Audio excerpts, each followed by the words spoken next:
Everyone in my house said the crescent on my shoulder was a curse. They said it killed my father, and if anyone powerful ever saw it, I would be destroyed. So they erased me first. They took my name, hid me in the shadows, taught the servants to fear me. I scrubbed blood from marble floors while my sisters laughed upstairs. I learned not to look up, not to be seen. But the mark didn't disappear. It pulsed, it listened, it remembered. And the night they locked me in and left me alone, something answered. Chapter 1. The floor smelled of blood. My blood. I had been scrubbing for hours. It had seeped into the cracks of the marble, a dark stain that no amount of soap could wash away.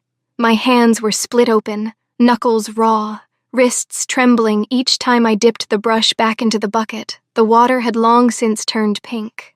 I'd been scrubbing since sundown, but Lady Merva, my stepmother, wasn't satisfied until she could see her reflection between the cracks. "Slower!" she hissed, her voice sharp as the heel of her shoe that clicked toward me. "You missed a spot, you filthy little creature." The wooden handle struck the back of my neck.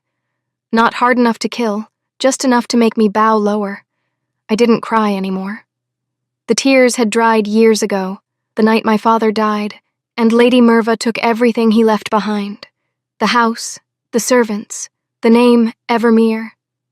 Now I was only Averlyn, the cursed girl no one dared to acknowledge. My stepmother spun a rumor that the crescent mark on my shoulder was a curse, and the curse killed my father. The servants believed her. Of course, they always did. It was easier to fear a girl than question the woman who paid their wages. They started crossing themselves when I entered a room, whispering prayers under their breath as if my shadow alone could infect them.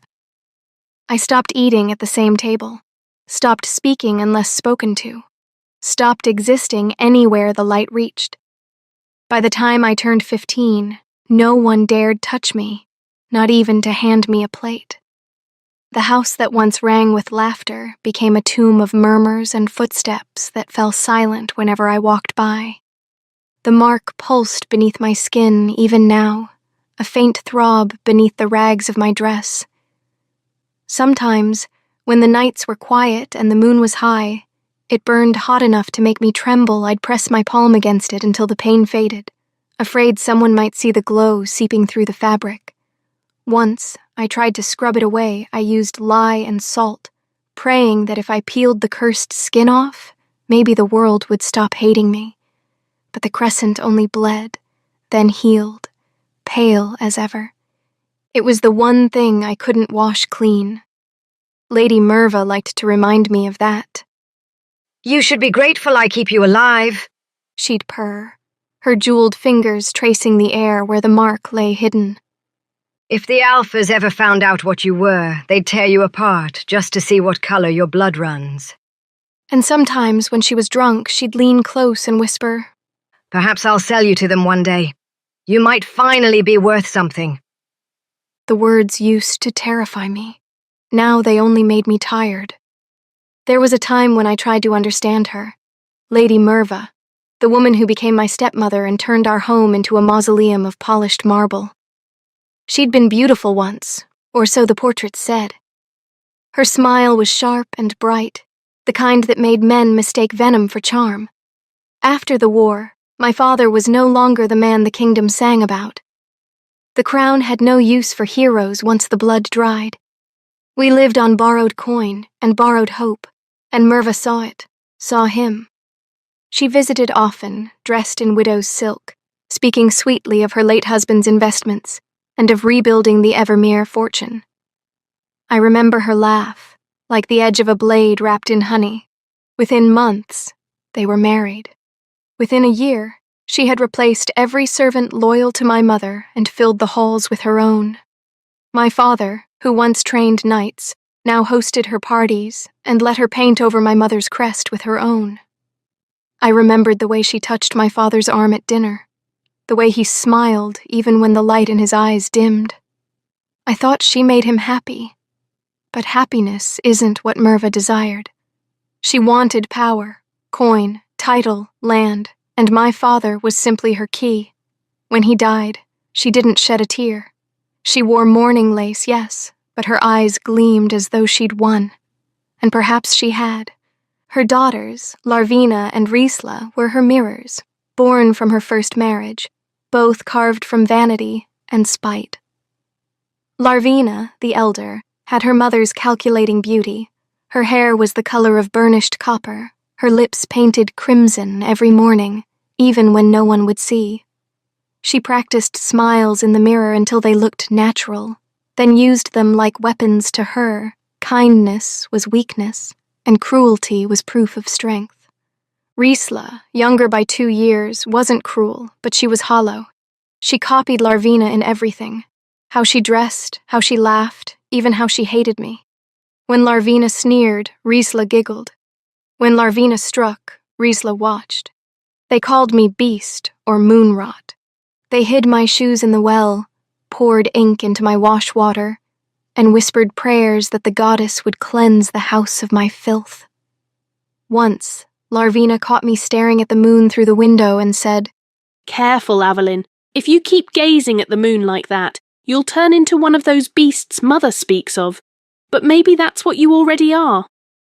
Riesla giggled behind her hand, and they left me there, staring at my own reflection in the glass, half light, half shadow, a ghost of the girl I used to be.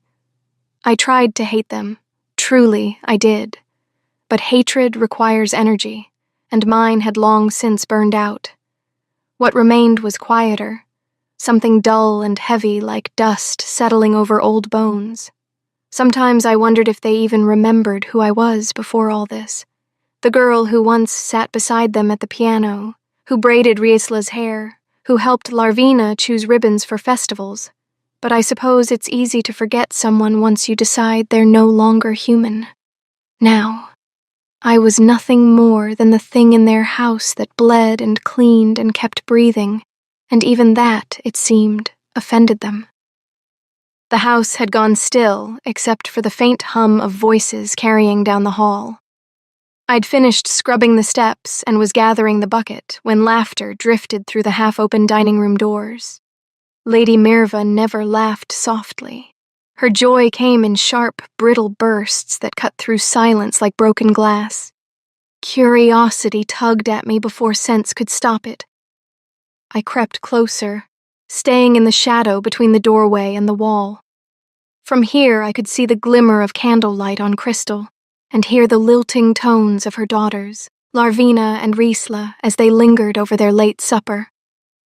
"The moon's gala is tomorrow night," Larvina was saying, twirling her wine glass so the dark liquid shimmered in the light.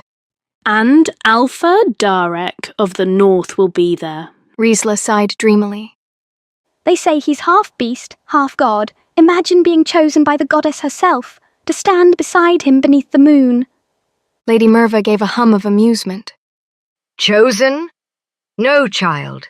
Men like that don't leave fate to chance. They choose who makes them look powerful, and that is what we shall offer. Larvina leaned forward, her copper hair catching the glow. "You think he'll notice me?" How could he not?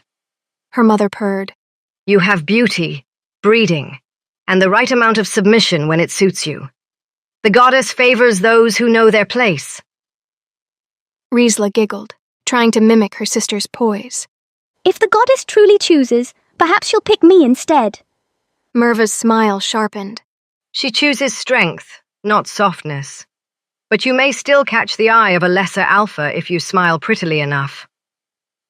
They laughed together then. 3 chiming voices, rich with cruelty and confidence.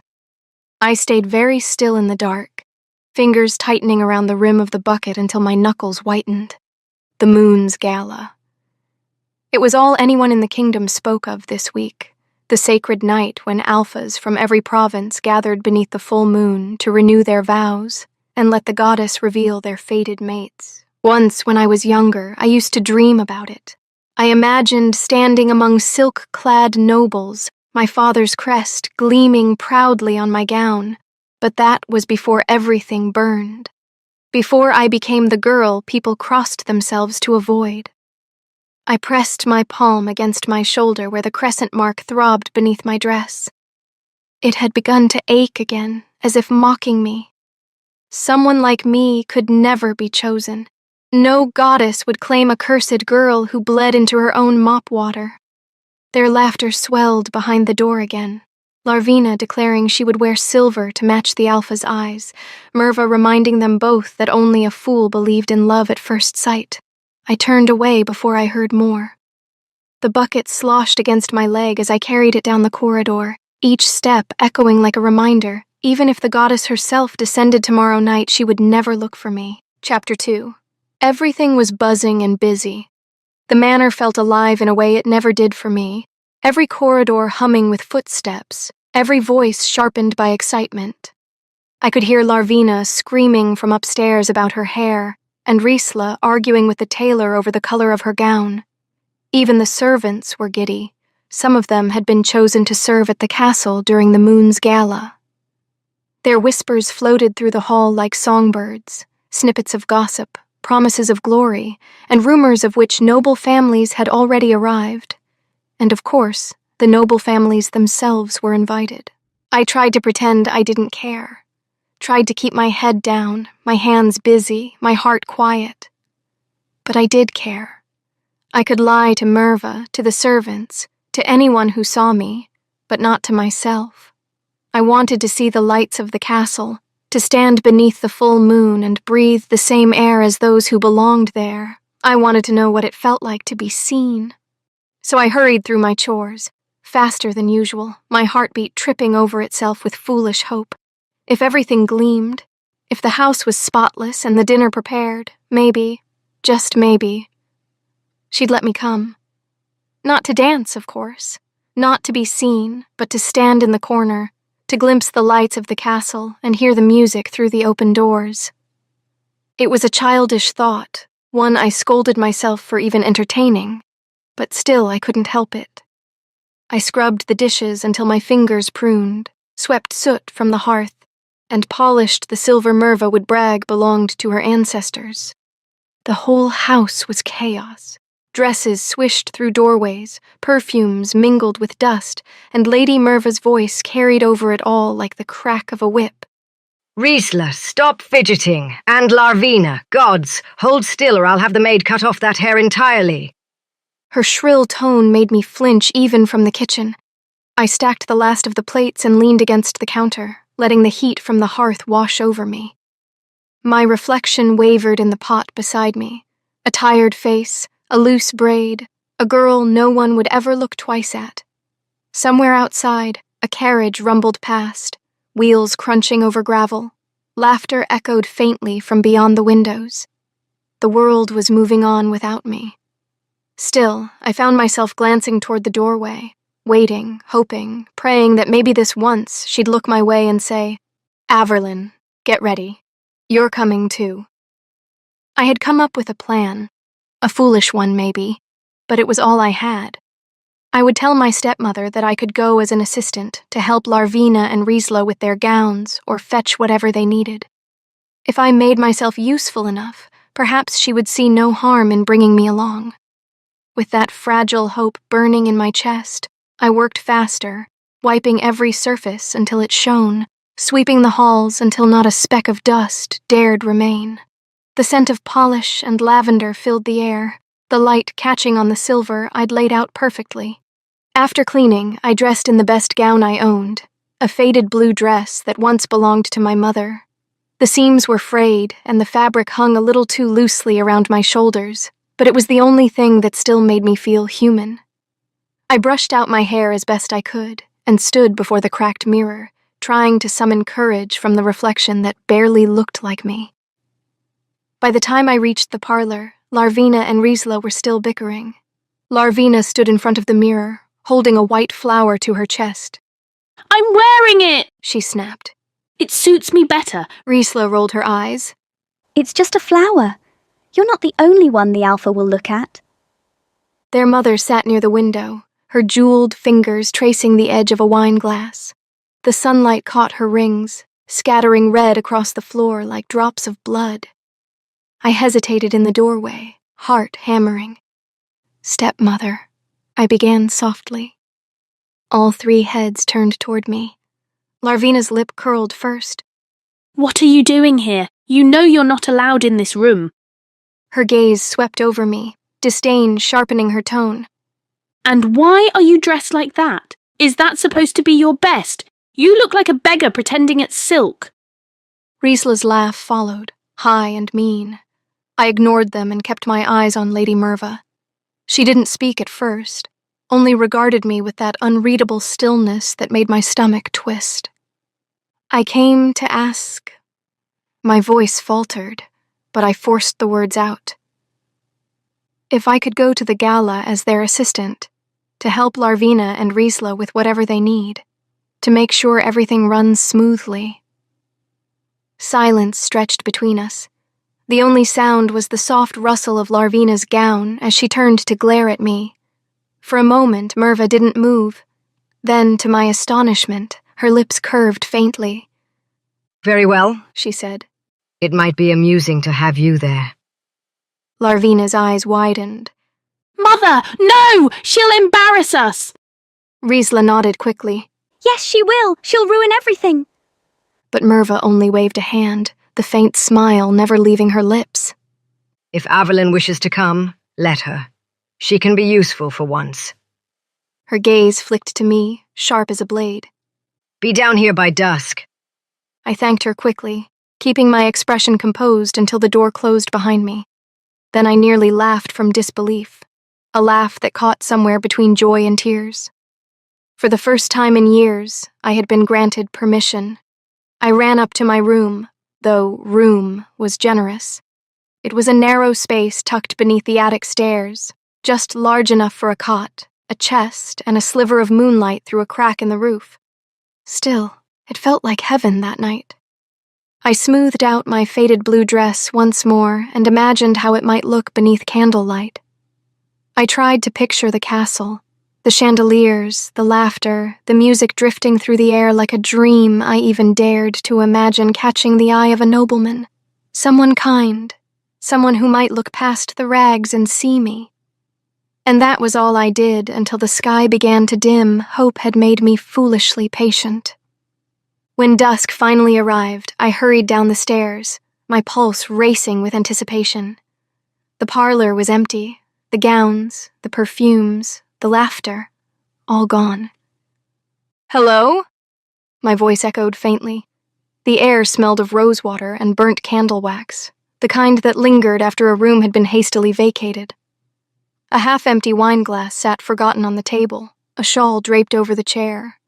Everything looked as if they had only just been there, as if I'd arrived a moment too late. My heart quickened. "Maybe they're waiting outside," I whispered, smoothing the wrinkles from my dress before hurrying toward the door. The corridor beyond was quiet, too quiet. The only sound came from the ticking of the clock in the hall, each second loud enough to feel like mockery. I reached for the handle. The door slammed before I could touch it. The sound cracked through the air like thunder, the gust of it brushing my hair across my face. I froze, staring at the wood as my pulse thundered in my ears. Then came the click, cold, final. "Lady Merva?" I called, trying to keep my voice steady. "It's me, Averlin," laughter answered, my sister's laughter. Through the door, Larvina's voice rang sharp and cruel. Did you really think you'd be allowed to go, curse girl? My breath caught. "Please." Then came my stepmother's voice, calm and venomous. You truly thought a filthy creature like you deserved to stand among nobles? Keep dreaming, Averlin. You'll stay in there until we return. And when you do, you'll help undress my daughters, as you should. Their laughter echoed once more, fading down the hall until the house fell silent.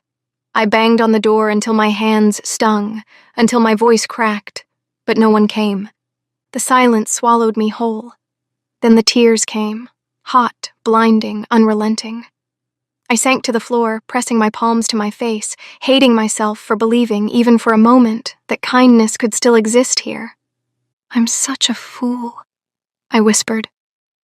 What made me think I could belong anywhere, that I could ever be chosen?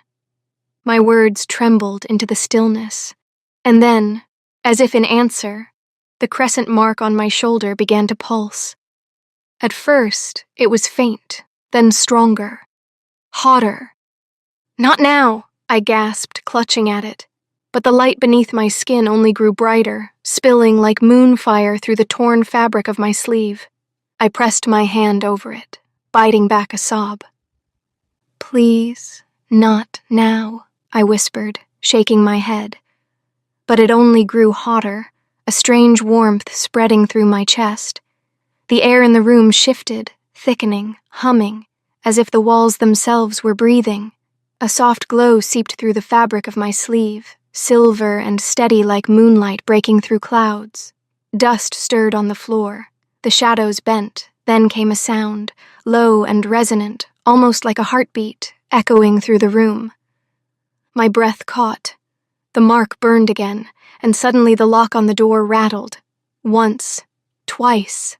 Then, with a sharp crack, it burst open. Wind swept through the room, though every window was shut. It circled me, lifting my hair, tugging at my dress. The light from the crescent on my shoulder brightened until it painted the walls in silver. I stared at the door, the lock still smoking, disbelief freezing me in place. Slowly, I stepped forward. The mark had cooled now, its glow fading back beneath my skin, but I could still feel its rhythm calm, steady, alive. I didn't know how or why it happened, only that it had listened to me. And for the first time in my life, something had answered. Chapter 3. Now that I was out of the room, I needed to find a horse, or a carriage, anything that could take me to the castle before midnight. I couldn't go dressed like this, I would be a laughingstock. But I couldn't steal my sister's gowns either. Merva would know, and I'd never make it out of the manor alive if they discovered me. So I had no choice but to dress as what I already was, a servant. With my half-mask clutched in hand, I crept into the servants' quarters. The narrow room smelled of soap and straw. Trunks stacked along the walls I searched until I found a clean gray dress with an apron still folded neatly beside it. It wasn't beautiful, but it was plain enough to go unnoticed. I tied the apron around my waist, pulled my hair back, and told myself it would have to do. I didn't understand what had just happened upstairs, how the lock had burst open, or why the mark on my shoulder still throbbed faintly beneath the fabric. But right now, I didn't care. The moon had given me a chance, and I wasn't going to waste it. I slipped out the back door and hurried down the narrow path toward the village. The night air was sharp, with wood smoke and distant music from the castle on the hill. Every step made my pulse pound faster. By the time I reached the village square, my lungs burned. Lanterns swung from iron hooks, their flames fluttering in the wind. Carriages rattled past, wheels splashing through puddles, drivers shouting to one another as they ferried guests to the gala. I spotted a lone carriage near the fountain, its horses stamping impatiently. The coachman was walking away, adjusting his gloves. "Excuse me," I called, running to him. "Please, wait." He turned, startled, as I pressed a small coin into his hand, my last. He blinked down at it. "Oh, I'm not a..." He stopped mid-sentence, frowning slightly and looking down at his attire. Then he nodded slowly. "It's all right. I'll take you. Where to?" "To the gala," I said, breathless. His brows lifted. "You're going like that?" I crossed my arms. "Yes, I am a servant." He studied me for a long moment, skeptical. "Strange. I just saw the other servant's carriage pass by a moment ago." "I was running late," I replied quickly. "They left without me." He opened his mouth to protest, but I cut him off. "Please, can you just take me? I'm in a rush." Something flickered in his eyes. Confusion, then a reluctant nod. "All right, He said at last, climbing up to the seat. climb in." I did, clutching the sides of the worn carriage as the wheels began to turn. The horses snorted, their breath ghosting in the moonlight. And as the village fell away behind us, the mark on my shoulder warmed again, faint, steady, as though it approved. The road wound upward through the dark hills until the castle came into view. At first, it was only a distant shimmer, faint lights flickering against the horizon, but as the carriage climbed higher, the full sight of it unfolded before me. The royal castle rose out of the night like something carved from moonlight itself. Towers spiraled toward the stars, their windows glowing with gold music drifted faintly from within. Violins, laughter, the muffled rhythm of dancing feet. The air shimmered with it, carrying the scent of roses and wine. I pressed my hand to the window, breath fogging the glass. For a heartbeat, it didn't feel real. It was the kind of place you dreamed of when your world was made of ash and stone. Then the carriage slowed, wheels crunching against the gravel path at the far end of the grounds. The coachman pulled the reins, and the horses came to a stop beside a smaller gate lined with ivy and shadow. He turned slightly in his seat. "We're here," he said. "That's the servants' entrance, in case you needed direction. His tone sharpened. But I'm sure you already know, since you claim to be a servant and all." Something in the way he said it made my stomach twist. Not cruel exactly, but mocking, like he knew more than he let on. I stepped down carefully, clutching my skirt as my boots met the cold stone. "Thank you," I murmured. The coachman only tipped his hat, the faintest smirk on his lips, before flicking the reins and driving off into the darkness. The castle loomed ahead, magnificent and terrible all at once. Lanterns glowed along the servants' corridor, their light glinting off the polished brass door handles. I drew a steadying breath and walked toward it. A guard in polished armor stood by the door, posture stiff, eyes alert. He raised a hand as I approached. "Name and estate?" I straightened my shoulders, trying to sound like I belonged. "Emery, from the Evermere estate. I'm working as a servant tonight." He frowned, flipping through the parchment in his hand. For a moment, I thought my lie had failed. But then his brow relaxed, and he gave a short nod. "Your name's here," he said. "Why didn't you arrive with the others?" "I did," I answered quickly, forcing a polite smile. "But I stepped outside to take care of something." He grunted, barely interested. "Go on in, then." I dipped my head in thanks and slipped past him into the corridor beyond, my heart hammering as the heavy door shut behind me. The hum of voices and the faint echo of music filled the air. The warmth of the castle washed over me. And for the first time in my life, I stood inside a world I had only ever imagined from afar. The door swung open, and sound hit me like a wave. The servants' hall was a storm of motion. Voices shouting orders, footsteps pounding against the polished floor, trays clattering, gowns and uniforms brushing past in a blur of color. Steam rose from the kitchens beyond, thick with the smell of roasted meat, honeyed fruits, and wine. Everyone was rushing somewhere. No one had time to question me. I slipped between them, head bowed, and reached for the nearest tray stacked high with glasses of sparkling amber wine. My hands trembled slightly as I steadied it. If I looked like I belonged, maybe no one would notice me at all. I followed the current of movement through a side corridor, heart pounding harder with every step. The noise grew louder, laughter, music, the soft rise and fall of an orchestra, until I stepped through an archway and froze. The sight before me stole the breath from my lungs. The main ballroom stretched wider than I could have imagined, every surface gleaming as if carved from starlight. A chandelier of pure crystal hung above, scattering 1,000 fragments of light that danced across the marble floor. The walls shimmered with silver drapery, and candlelight gold filigree curled around tall windows where moonlight streamed in like liquid glass. And the people, gods, the people. The nobles glided across the floor like living jewels, their laughter ringing soft and elegant beneath the music. Every face was hidden behind a mask, some feathered, some gilded, Others shaped like wolves or stags, their eyes glinting beneath intricate designs. The women's gowns rippled with every color imaginable: sapphire, rose, emerald, gold, each movement catching the light like fire. The men wore polished uniforms or coats of deep velvet, masks etched in patterns of silver leaves and stars. The air shimmered with perfume and magic. I could almost taste it, sweet, dizzying, unreal. I stood there for a long moment, tray balanced in my shaking hands, afraid to breathe too loudly. I'd never seen anything so beautiful, so unreachable, and yet, for the first time, I was inside it. A pair of masked nobles brushed past me, their laughter soft and conspiratorial.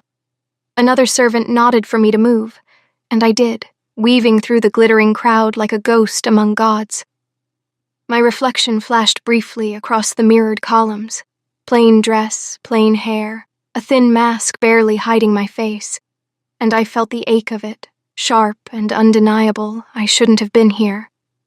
But the moon had opened the door for me, and I wasn't about to turn back. As I moved further into the ballroom, the orchestra swelled, the floor shifting with dancers. Above the music, a new sound began to rise, the quiet hush that swept through the crowd when someone important entered. The air grew tense, every eye in the ballroom turned toward the grand staircase. The music faltered, notes hanging in the air like held breath. Conversations hushed. Even the nobles who had been laughing moments ago froze mid-gesture, gazes fixed on the man descending the marble steps. He moved with a kind of effortless authority, the kind that didn't need to be announced. His presence alone seemed to bend the room around him. I didn't know who he was at first, but the ripple of whispers answered for me. It's Alpha Derek! The Alpha of the North. Look at him. He's even taller than they said. Excitement spread like fire through the crowd. I caught fragments of admiration and envy, soft gasps from women behind jeweled masks, and the low murmurs of men gauging power. Alpha Derek. I'd heard his name often enough. In my sister's gossip, in Merva's ambitious sighs.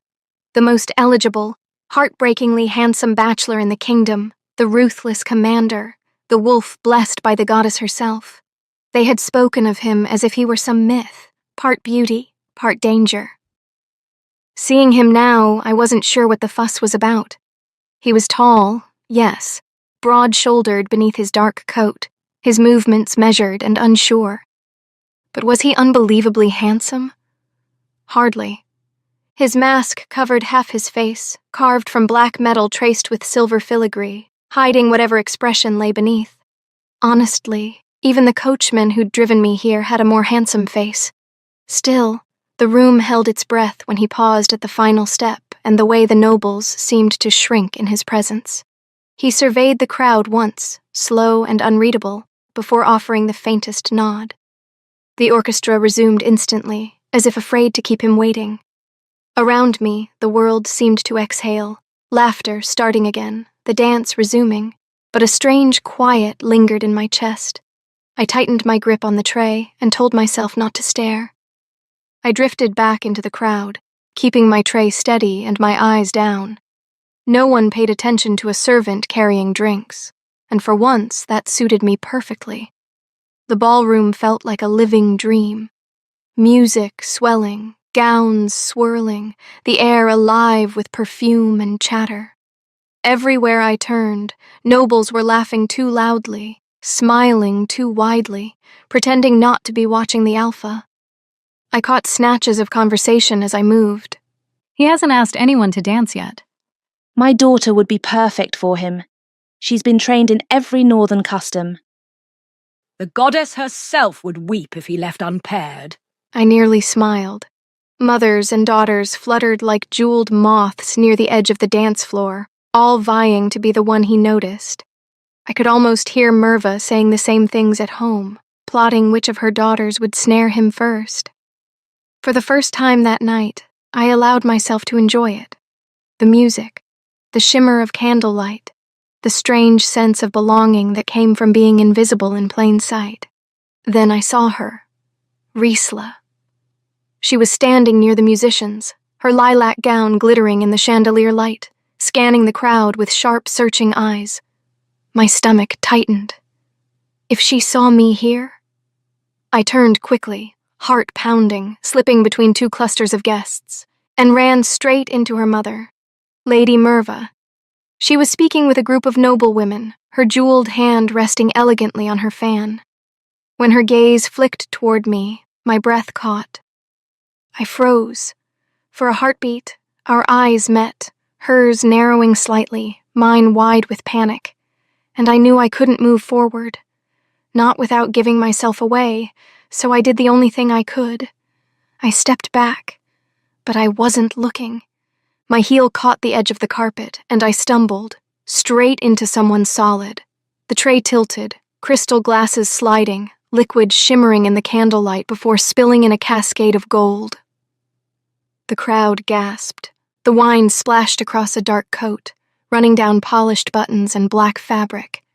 I looked up, mortified, and met the cold, unreadable gaze behind a black and silver mask.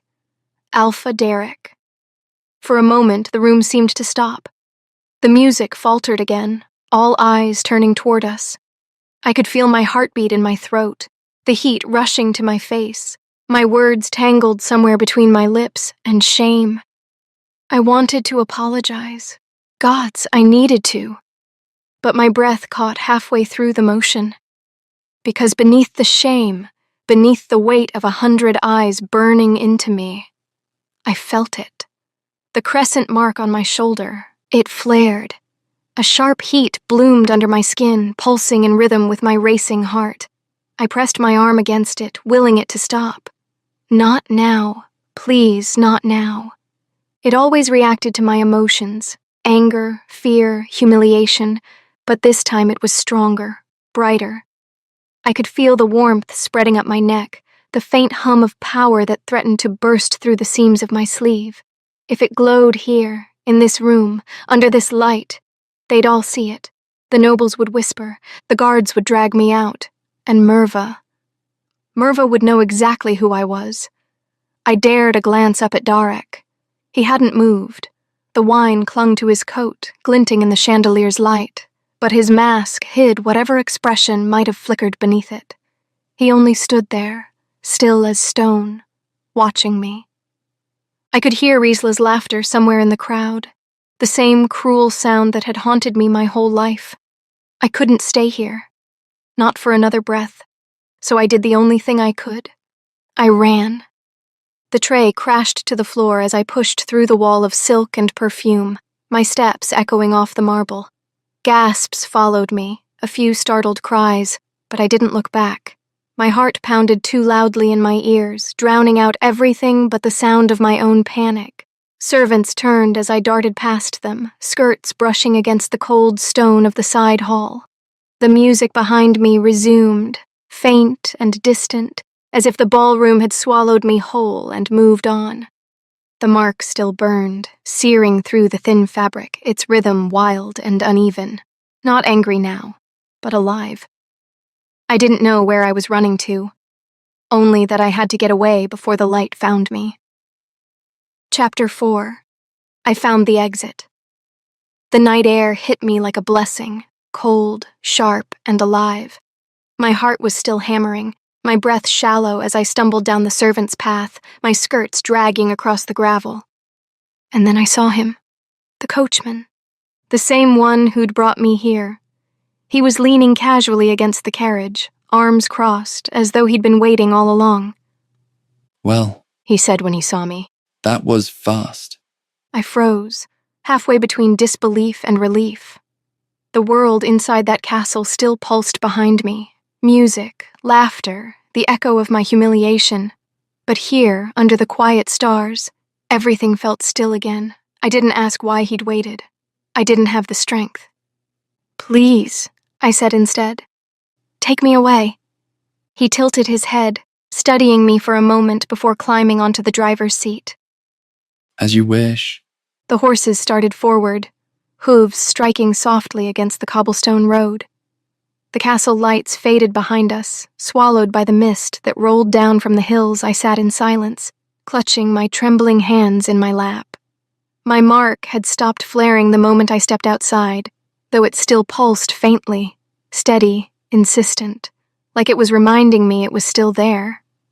The cool night air soothed the heat, but not the ache. By the time we reached the village square, the streets were nearly empty. Lanterns flickered low, and the sound of the horses' breathing filled the silence. The coachman hopped down and offered his hand to help me. I hesitated, then took it. His grip was warm, grounding. Once my feet met the cobblestones, I realized I was crying. Not the frantic sobs from before. This was quieter, heavier. He noticed. His brows furrowed slightly. So, your little fake servant mission failed? A small, broken laugh slipped out before I could stop it. Miserably. He watched me for a moment, then asked softly, Why pretend to be a servant? I don't know why I answered him. Maybe it was the gentleness in his voice, or the way he didn't sound like he was mocking me. Maybe it was just that no one had asked me anything without wanting something in return, so I told him. I told him how after my father died, my stepmother stripped me of everything, my name, my home, my dignity, until I was little more than a ghost serving her household. How I wasn't allowed to leave, how I'd begged to attend the gala only to be locked away like an animal. I didn't tell him about my mark. That was the one thing I couldn't share, because I didn't want him to see me as cursed. He didn't interrupt. He didn't pity me, either. He just listened, his expression unreadable under the soft lantern light. When I finally fell silent, I managed to ask, Why did you wait for me? You didn't have to. He shrugged, a faint smile tugging at the corner of his mouth. I had nothing better to do. Then his gaze flicked to me, steady and knowing. And besides, I was curious about the girl who's definitely not a servant. I smiled. A real one this time, soft and tired. What about you? I asked, brushing a tear from my cheek. What's your story, coachman? He leaned back against the carriage wheel, the faintest grin ghosting across his lips. My story? He considered for a moment, then exhaled, the sound half a sigh, half a laugh. Well, I'll never see you again, so what's the harm in telling you? His eyes lifted toward the sky where the stars shimmered faintly above the rooftops. The people around me want me to marry. He said quietly. But I can't. Why not? Because he replied, his tone turning distant, almost fragile. I have a curse. I blinked, surprised. A curse? He nodded once, his expression unreadable. No one around me knows about it, so I keep it to myself. It's easier that way. The words hung between us, soft, solemn, almost too close to my own truth. I opened my mouth to ask what kind of curse he meant, but before I could, the night cracked open with a burst of light. Fireworks bloomed above the castle in the distance, scattering the sky with silver and blue. The final display. The gala was ending. He turned his gaze toward the glowing horizon, the brief flicker of the fireworks painting his face in gold. Looks like the party's over, he said. I watched the last sparks fade against the clouds and felt the ache of reality returning, cold and heavy. Whatever strange spell the night had cast between us was slipping away with the dawn. I rose to leave, brushing the dirt from my skirt, but before I could take a step, the coachman caught my hand. Wait, he said softly. His grip was warm, grounding, and for a heartbeat I forgot everything else. Then, over his shoulder, I saw it. A carriage, their carriage, rolling down the road from the castle, its lanterns glowing in the night. Inside, I caught the glint of jewels, the shimmer of silk, my breath hitched. Merva, Larvina, Riesla, they were already on their way back. How are they here so soon? I whispered, ducking instinctively behind the side of the coach. My pulse raced so hard it hurt. They must have left before the gala ended. Panic hit me all at once, cold and suffocating. And of course my mark responded. The crescent burned beneath my dress, flaring bright enough to pierce through the fabric. I yanked my hand from the coachman's grasp and pressed my palm over it, trying to hide the light before he noticed. Are you all right? He asked, stepping forward. I have to go, I blurted, already backing away. Wait. But I didn't. I turned and ran, the sound of his voice fading behind me. The road blurred beneath my feet as I cut through the narrow alleyways of the village, my heart pounding like a war drum. They couldn't see me here. If Merva or my sisters saw me outside before them, everything would unravel. The main road curved toward the manor, wide and well lit, the path their carriage would take. But I knew a faster way, a forgotten shortcut through the trees in the back gardens. I hadn't stepped beyond the walls in 4 years, but my feet still remembered. It was the same path I'd taken earlier when I escaped, back when the door first broke open. The grass was damp beneath my shoes, the branches clawing at my arms, but I didn't stop running until the manor's silhouette rose ahead. Tall and cruel against the moonlight, I slipped through the servants' gate and up the narrow stairs. Inside, the house was still. Then I saw it. The broken door, splintered at the lock. My stomach dropped. If Merva saw that, she'd know instantly what had happened. I scanned the hall, mind racing. Near the storeroom, I spotted a loose nail and a half-rotted broom handle. It wasn't much, but it would do.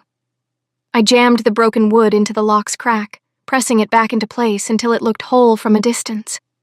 In the dark, it might pass, at least until morning. I slipped inside, shut the door gently, and pulled the maid's dress and mask from beneath my shawl. I hid them under the cot, tugging the blanket over them, then hurried into my faded blue gown. By the time the sound of carriage wheels echoed up the drive, I was lying perfectly still. The door creaked faintly as the wind pressed against it, holding, just barely. When the front doors opened downstairs and their laughter filled the hall, I closed my eyes and pretended to dream. I kept my breathing slow, shallow, still pretending to sleep, but my heart was a thunderstorm in my chest. Their voices drifted closer. Did you see that pathetic servant? I can't believe she dared to spill a drink on Alpha Darek, and then she ran. She should be found and executed. Larvina sneered. Merva made a sound of agreement, sharp and cold. Alpha Darek does not tolerate humiliation. Whoever that girl was, her life is as good as over. I swallowed hard, forcing my eyelids to stay closed. They were talking about me. Then came Merva's command, dripping with superiority. Avalyn! Avalyn! Come undress us! Riesla giggled, that same high, mocking sound. Mother, She said lightly. did you forget you locked her in? Give me the key, I'll open it. I heard the faint jingle of metal as the key changed hands. The lock turned. Then a sudden kick and the sound of splintering wood. Oops, Riesla said loudly, her tone theatrical, meant to carry through the hall. I think I broke the door. I blinked, startled, and met her gaze. She was standing in the doorway, her lilac gown still sparkling faintly from the gala lights. But her eyes, those soft brown eyes, flicked to mine for only a heartbeat. There was no cruelty there, no triumph, only warning and understanding. I froze, the truth dawning in pieces. She'd seen me. She knew I'd been at the gala. And she was covering for me. Merva's voice called from the corridor, irritated. Riesla, what was that noise? Riesla turned toward her, rolling her eyes dramatically. Nothing, Mother. The lock must have been weak. It just came loose. Her voice was perfectly casual, the same lazy arrogance she always wore, but I could see the tension in her shoulders. Merva sighed. Of course it did. That door's as old as the estate. Just make sure it's fixed in the morning. Riesla glanced back at me once more, her expression unreadable, before saying, Come on, Avalyn, you heard her. We're waiting. I nodded, forcing myself to play along. Yes, my lady. As I followed her down the hall, my mind raced. Riesla, my shallow stepsister, had just saved me. Chapter 5. The next couple of days passed quietly, almost suspiciously so. Riesla slipped back into her usual shallow ways, tossing her hair, complaining about gowns, bragging about how many noblemen stared at her during the gala. She never mentioned what she'd done for me. Not a glance, not a hint. Sometimes I caught her looking at me for half a second too long, as if she wanted to say something, but she never did. And I still didn't know why she helped me that night, why she lied, why she covered the broken door and pretended she hadn't seen me at the castle. Stepmother and Larvina remained blissfully unaware. They strutted around the manor retelling the events of the gala with dramatic gestures, conveniently leaving out their daughters being ignored and focusing instead on the pathetic servant girl who embarrassed Alphadarek. The servants whispered the same story in the halls. Each time I passed, their eyes slid away nervously, afraid the cursed girl might rub off on them.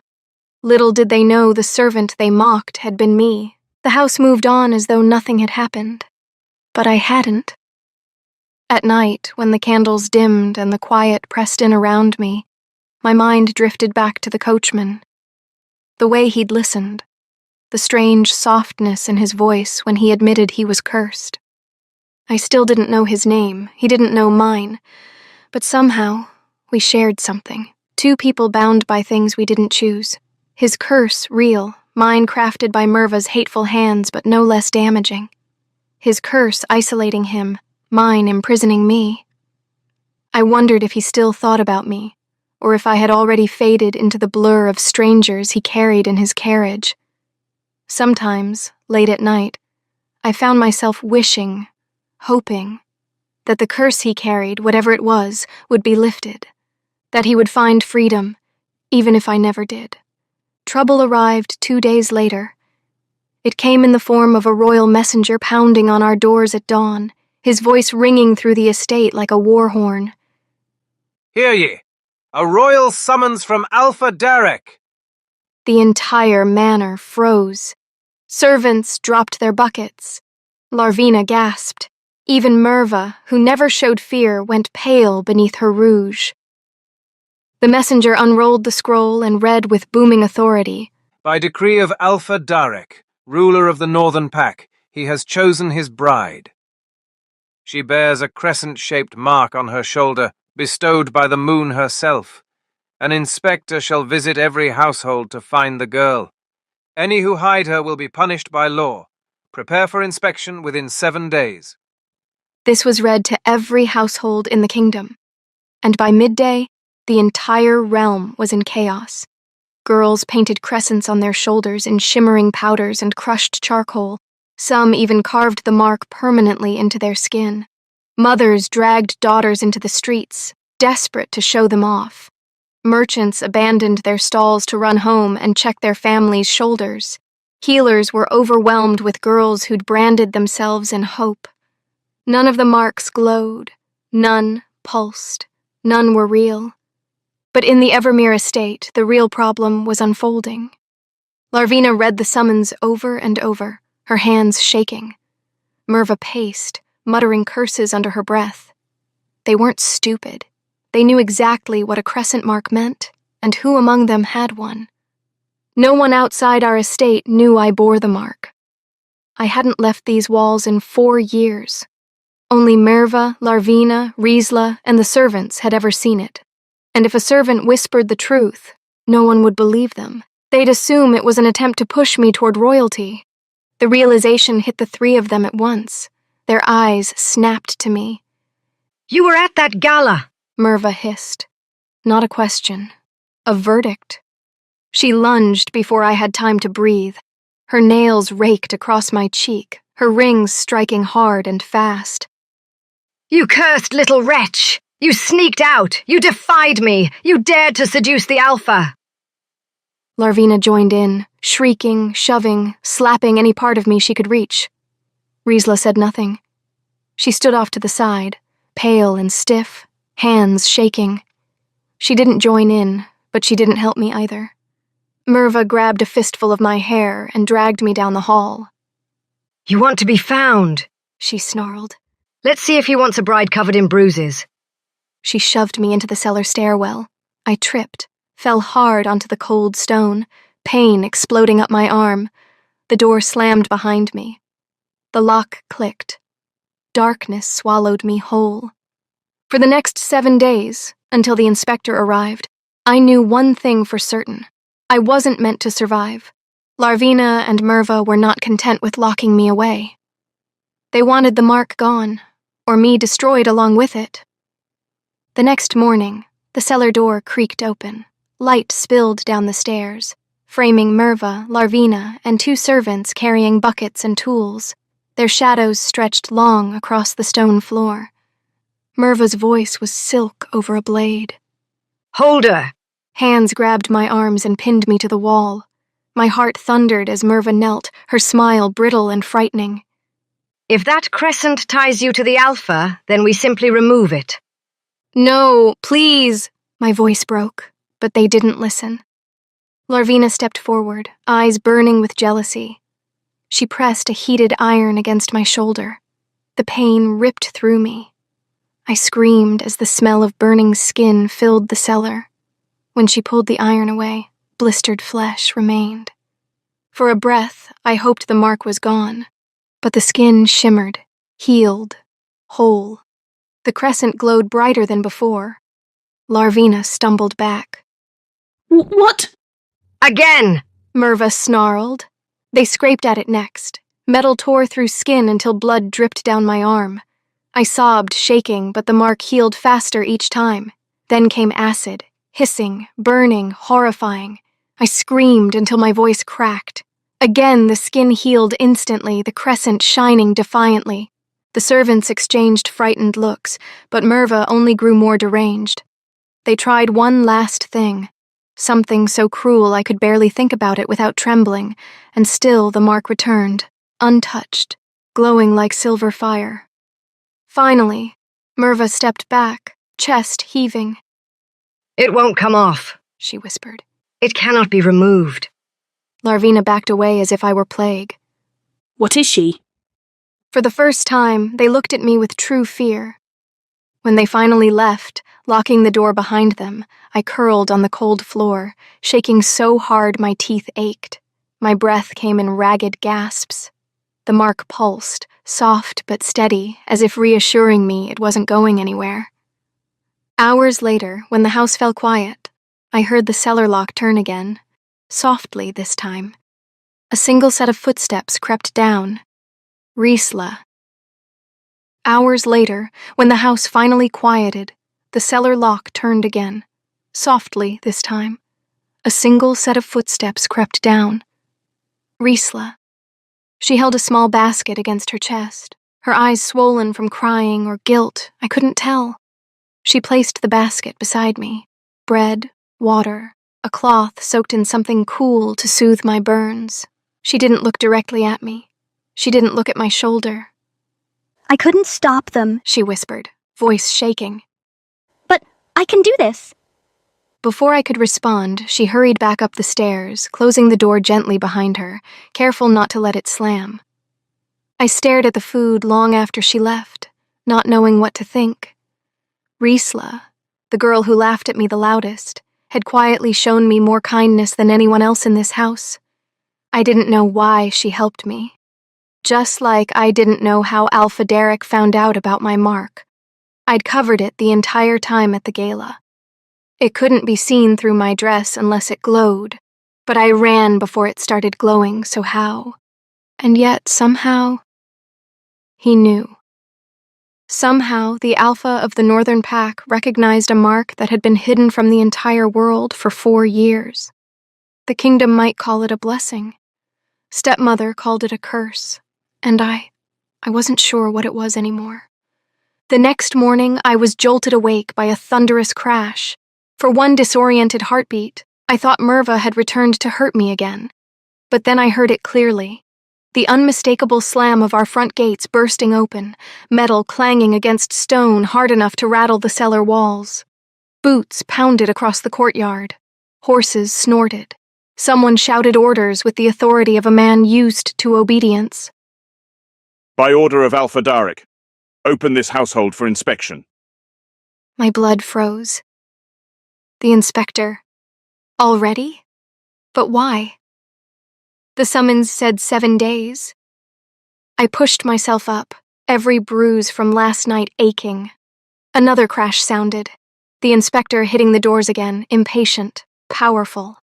He wasn't just knocking. He was announcing himself like a man used to breaking things open.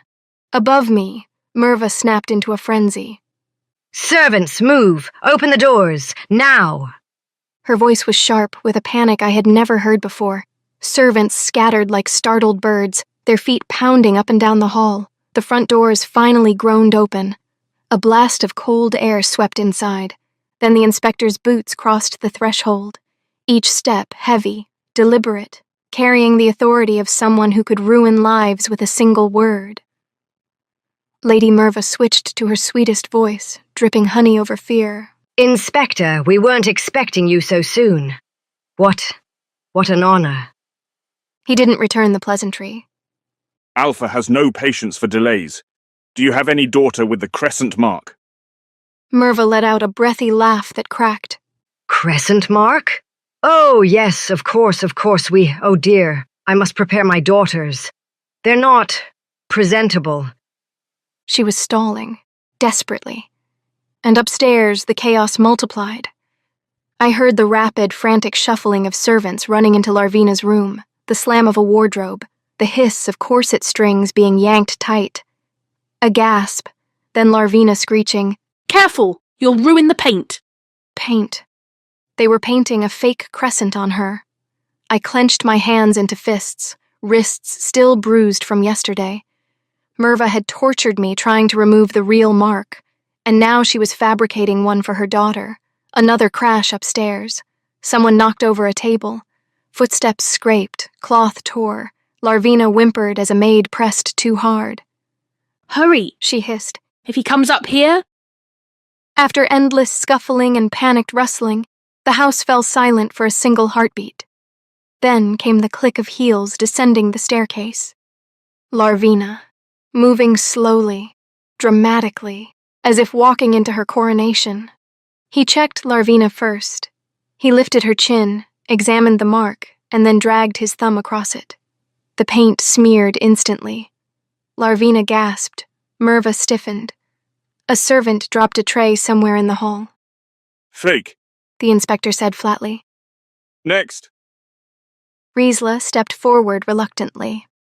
She didn't pretend confidence. She simply exposed her shoulder. A single glance was enough. Nothing. He said. Now, is there any other daughter in this household? No, Merva snapped immediately. just these two. The inspector stared at her for a long, cold moment. Strange. He said slowly. Records show the Evermere estate registered 3 daughters. Merva froze. Then, too theatrical to be real, she pressed a hand to her chest and started sobbing. She ran away years ago, wicked, ungrateful child. We haven't seen her since. Poor thing is probably dead in a ditch somewhere. The inspector didn't flinch. He simply nodded once. Very well. If she returns, inform the castle immediately. The Alpha will continue his search. His boots thudded across the floor. The front door groaned open, then slammed shut behind him. Silence fell. Then hurried footsteps approached the cellar. The lock clicked, and the door swung open. Riesla stood there, breathless. Run! She whispered urgently. Maybe you can catch him before he leaves. She grabbed my wrist, eyes wide and terrified. Go! This might be your only chance. I bolted up the cellar steps and tore through the hallway. Gasps erupted around me as servants and my stepfamily spun toward the sudden blur of me sprinting past. I didn't stop. I didn't breathe. I ran straight for the door. But Merva reacted first. She stepped in front of me, blocking the entrance with the speed of someone fueled by pure panic. Before I could dodge, Larvina yanked my hair back so hard tears sprang to my eyes. She slapped me across the face. Did you think you could catch him before he left? Look outside. It's too late. I twisted, heart pounding, but the courtyard was empty. The inspector's horse was gone. Larvina and Merva burst into laughter, sharp, cruel, triumphant. Pathetic, Larvina sneered. Did you really think you'd get chosen? You? But their laughter died instantly. The front door swung open. The inspector walked back in, eyes widening at the scene. Me pinned by my hair, my cheek burning, my step-family towering over me with guilt written across their faces. He turned to Merva, voice like ice. Didn't you say there was no other daughter? Merva froze, then forced a quick smile. Oh, her. She's just a servant. The inspector didn't even blink. Servants are to be examined as well. You said none had a crescent mark. I looked at them myself, and I don't recognize her. His gaze shifted to me. Girl, step forward. Larvina's grip tightened. No, she hissed in my ear. No, no, no! The inspector's face darkened. Fury rolled off him as he crossed the room in 2 strides. He seized me by the arm, ripping me from Larvina's grasp with so much force she stumbled backward. Unhand her, he growled. He pulled back my sleeve. The crescent gleamed. The inspector's breath caught. He rubbed at it, hard. He scraped at it with a gloved fingernail. The mark didn't fade, didn't smudge, didn't even flicker. It only glowed brighter. Moon chosen, he whispered. Then his voice rose, sharp and authoritative. Guards! 2 men stormed in instantly. Arrest Lady Merva Evermere and her daughters for obstruction of royal investigation. Merva shrieked. Riesla's face went pale. Larvina burst into hysterics. Please! Larvina cried, pointing at her mother and sister. I'm innocent! It was them! It was them! They're jealous of her! I didn't do anything! The inspector didn't even look at her. The guards seized them anyway. And for the first time in years, I stood free. Chapter 6. I was immediately ushered into the inspector's carriage, barely given time to breathe. The door slammed behind me, and the horses lurched forward. I need to tell you something, I said quickly. Riesla, she's innocent. She helped me. She freed me. The inspector's stern profile didn't soften, but he nodded once. Your statement will be noted. He said nothing else. I didn't push it.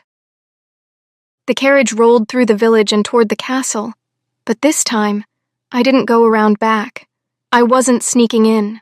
I wasn't hiding behind a tray or a borrowed mask. The carriage turned toward the front, the main gates. Iron filigree arched overhead, carved with crescent moons and wolves. Guards stood in formation as the carriage passed through as if I were royalty. As soon as the wheels stopped, the doors flew open and a flurry of castle maids rushed toward me. Miss, this way, quickly! Her room is prepared. Heat the bath. Before I could form a question, they whisked me through tall marble halls, up a winding staircase, and toward a massive set of carved doors. They opened them, and I froze. It wasn't a room. It was a dream. The ceiling arched high above, painted with glowing constellations that shimmered like real stars. Velvet curtains spilled to the floor. In the center stood a bed fit for a queen, 4-posted, draped in silver-threaded silk. A balcony overlooked the kingdom, mountains cutting the horizon.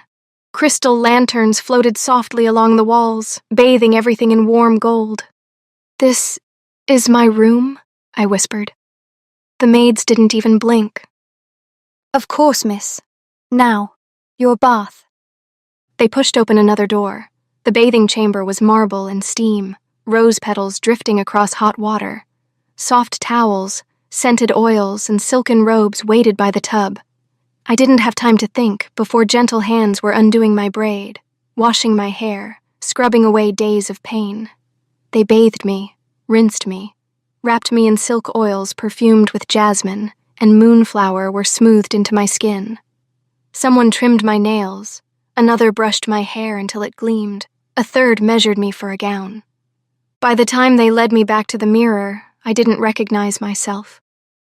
The girl staring back had luminous skin, no dirt, no bruises, her hair falling in shining waves. Her eyes, once tired, sparkled, and the crescent-shaped mark on her shoulder glowed faintly, as if it had been waiting to be seen. "That's me," I whispered, touching my cheek. A knock sounded at the door. The inspector stepped inside and bowed. Miss, the Alpha wants to see you. My heart pounded as I stood. I wondered what Alpha Derek was truly like. Rumors painted him as cold, ruthless, and dangerous, but I knew better than to trust gossip. I also wanted to know how he had known about my crescent mark when I had hidden it the entire night. We walked down a long hallway lit by floating lanterns until we reached 2 tall carved doors. The inspector pushed them open, and to my shock, I didn't see Alpha Derek. I saw the coachman. I froze. "Why are you—" But the inspector bowed deeply. Alpha, we found her. Here she is. My breath caught. Alpha Derek was the coachman. Then who had been the masked man at the gala? He stepped forward. I know you're confused. I'll tell you everything. He dismissed the inspector, who closed the doors behind us. I'm Darek, he said quietly. I'm not a coachman. The council has been pressuring me to choose a wife, but I can't because of my curse. They insisted I attend the Moon Gala to find a suitable match, so I pretended to agree, but I had my coachman dress as me. With masks, no one noticed. Meanwhile, I took the carriage into the village so I wouldn't be recognized. My chest tightened as he continued. That's when I met you. You were frightened and trying to pretend to be a servant, but you didn't look like one. No servant carries herself like that, or looks that beautiful. His voice softened. I was intrigued. I waited for you to come out. And when you told me everything that night, I wanted to end your stepfamily myself. I swallowed. What curse? He sighed. If I touch any woman with my skin, she dies. Instantly. The only exception is my mate. That's why I wear gloves. Why I avoid everyone. I cannot marry or have an heir. But that night, when your stepfamily appeared and you panicked, I saw a crescent mark glowing through your clothes. I have the same one. I knew you could be my fated mate. His gaze deepened. I didn't want to risk touching you in case I was wrong. But even if you weren't my mate, I still wanted you beside me. Something inside me broke open. I had been thinking about him since that night too. His kindness, the way he listened. I stepped closer. You can touch me. Evelyn, no. He whispered. If I'm wrong, you'll... I kissed him. His breath hitched. I waited for pain, for death, for anything. I waited for the curse to strike, for the world to burn, but nothing happened. Absolutely nothing. He didn't hurt me. He only stared at me as if everything he ever knew had just been rewritten. Epilogue. Darek and I had the grandest wedding the kingdom had ever seen. Silver lanterns lit the night, wolves howled in celebration, and the moon itself seemed to shine brighter for us. I walked down the aisle wearing a gown stitched with constellations, the crescent mark on my shoulder glowing proudly for all to see. Merva and Larvina were thrown into the dungeon long before the ceremony, where their lies and cruelty could harm no one ever again. Riesla stood beside me as my lady-in-waiting. The night before the wedding, she finally told me the truth. She had always wanted to protect me, she had always wanted to stand up for me. But Merva and Larvina had threatened to kill me if she didn't play along. She chose the only way she could to keep me alive. I forgave her. Because without her small acts of courage, her warnings, her help, I might never have survived long enough to meet my fate. As for Darek, what he once believed was a curse became the greatest blessing of both our lives. His curse forced him into hiding. Mine kept me imprisoned. But together, our marks became proof of something greater, destiny, written in moonlight.